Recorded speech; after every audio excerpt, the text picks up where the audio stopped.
In 2005, Intel could have owned NVIDIA, owned it completely, for $20 billion, a company that today is worth more than $3 trillion and sits at the center of the entire artificial intelligence industry.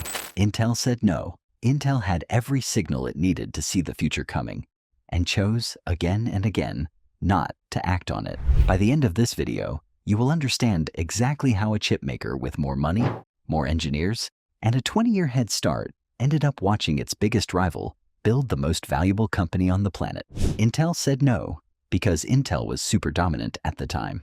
In 2005, Intel was not just a chip company. Its processors ran the overwhelming majority of personal computers and servers on the planet. It had a manufacturing advantage almost no competitor could match, building its own factories years ahead of most rivals. Its brand was so strong that Intel Inside had become one of the most recognized marketing phrases in technology. NVIDIA, by comparison, was a graphics card maker. A good one, respected by gamers and increasingly by professionals doing visual computing work, but nowhere near Intel's scale. It made chips that rendered video game graphics. That was the business, as most of the industry understood it. Then Intel's own chief executive at the time, Paul Otellini, brought an idea to the board that suggested he saw something the rest of the industry had not fully priced in yet. According to reporting from the New York Times, Otellini proposed that Intel acquire NVIDIA outright in a deal that could have reached $20 billion, which would have made it, or by a wide margin, the largest acquisition in Intel's history. The reasoning was not simply about graphics cards. Some executives inside Intel already believed that NVIDIA's chip designs had potential well beyond gaming, particularly for the kind of heavy computational work that data centers would eventually need. This was 2005. Large-scale AI training, as we understand it today, did not exist yet, but the underlying insight that NVIDIA's architecture was built to do a different kind of math than Intel's processors were, was already visible to people paying close attention. But the board said no. The stated reasons were practical. A $20 billion acquisition was an enormous financial commitment, larger than anything Intel had ever attempted.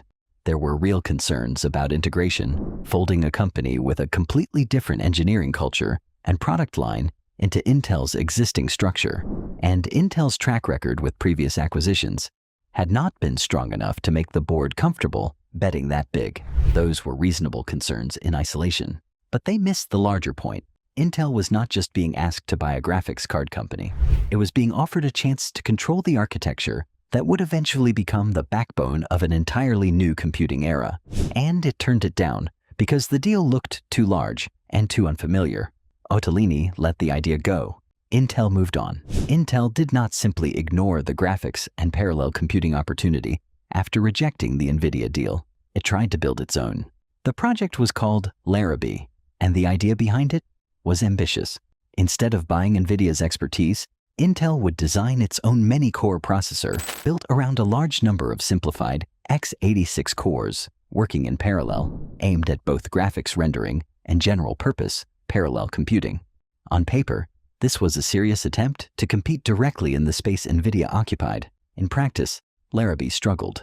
The performance did not match dedicated graphics hardware from NVIDIA or AMD, and the project was eventually canceled as a standalone graphics product in 2010, years after Otellini had turned down the acquisition. Some of the underlying research from Larrabee did not disappear entirely. Pieces of it resurfaced later in Intel's Xeon Phi processors, aimed at high-performance computing. But as a direct competitor to what NVIDIA was building, Larrabee failed. Intel had chosen to build its own path into parallel computing, rather than acquire the company that already had a 5-year head start, and that homegrown effort could not catch up.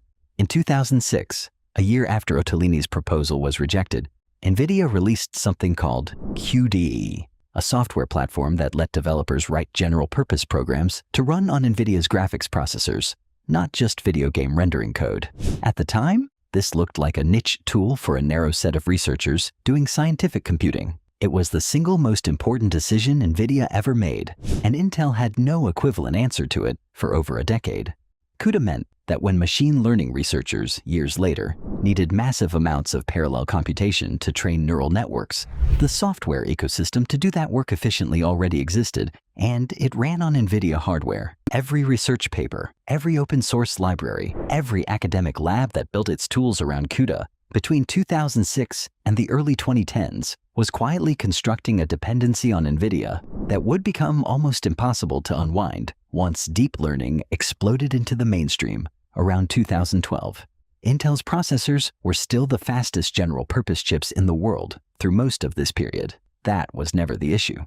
The issue was that AI training is not a general-purpose computing problem. It is a narrow, highly parallel mathematical problem, and NVIDIA had spent nearly a decade building both the hardware and the software specifically for that kind of work, while Intel was focused on defending its dominance in the market it already owned. By the time the rest of the industry understood what was happening, NVIDIA was not just ahead on hardware, it was ahead on an entire software ecosystem that developers had already built their careers around. If the NVIDIA acquisition was Intel's first missed opportunity, this next one shows the pattern was not an isolated mistake. Between 2017 and 2018, Intel held discussions with OpenAI, then still a relatively small research lab, about a potential collaboration and investment. Reporting from Reuters indicates OpenAI at one point offered Intel a meaningful equity stake in exchange for investment and access to Intel's chip expertise, which would have reduced OpenAI's dependence on NVIDIA hardware from the very beginning of its existence. Intel's leadership at the time, under then Chief Executive Bob Swan, passed on the opportunity, reportedly doubting how much near-term commercial potential existed in the kind of large language model research OpenAI was pursuing. 5 years later, OpenAI released ChatGPT, triggering the fastest adoption of any consumer software product in history, and every version of it since has been trained and run overwhelmingly on NVIDIA hardware. Intel had been offered a seat at that table years before anyone else understood how large the table would become, and it walked away a second time. To be fair to Intel, the company did eventually try to catch up on the acquisition front. It bought Nirvana Systems and Movidius in 2016, both AI chip startups, and Habana Labs in 2019, a company specializing in AI training and inference processors. None of these deals came close to changing Intel's position. Nirvana's technology was largely absorbed and later deprioritized in favor of Habana's designs. Habana's Gaudi chips have found some adoption, but nowhere near the scale needed to meaningfully challenge NVIDIA's position in AI data centers. By the time these acquisitions happened, NVIDIA already had the hardware lead, the CUDA software ecosystem, and years of trust built with the machine learning research community that a series of smaller, later acquisitions simply could not replicate. This is the pattern worth understanding. Intel's failure was not a single rejected deal in 2005. It was a series of decisions across more than 15 years, each one individually defensible, that collectively handed an entire technology era to a competitor. The numbers by the mid-2020s tell the story plainly. NVIDIA's market value crossed $3 trillion, driven almost entirely by demand for the same category of chip Intel had a chance to own outright in 2005. Intel, meanwhile, spent recent years dealing with declining revenue, significant layoffs, and ongoing struggles in its manufacturing operations, the very foundation that once made it the most dominant company in the industry. There is a striking coda to this story. In 2025, 20 years after Intel's board rejected the chance to acquire NVIDIA for $20 billion, NVIDIA agreed to invest billions of dollars into Intel as part of a new partnership between the two companies. The relationship had fully inverted. The company Intel once had the chance to buy outright was now, decades later, in a position to help fund the company that turned it down.